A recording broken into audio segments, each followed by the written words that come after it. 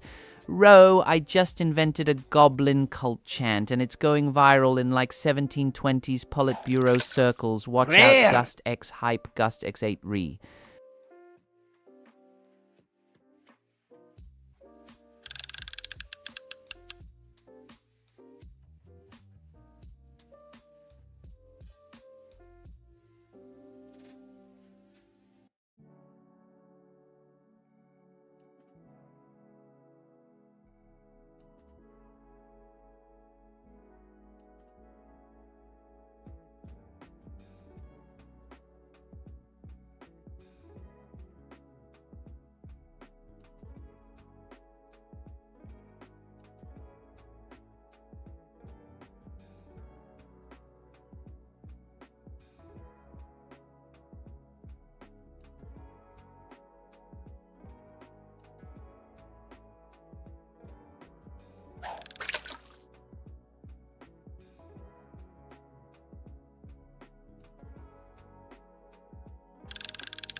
He is SSSSSSERRRTTTTTAAHM like a sneaky lime green dragon in the shadows. Bro, don't mess with my backpack or I'll hiss back with 1000 volts of goblin rage SSS. Let's go hiss goblin mode activated. Activated ses.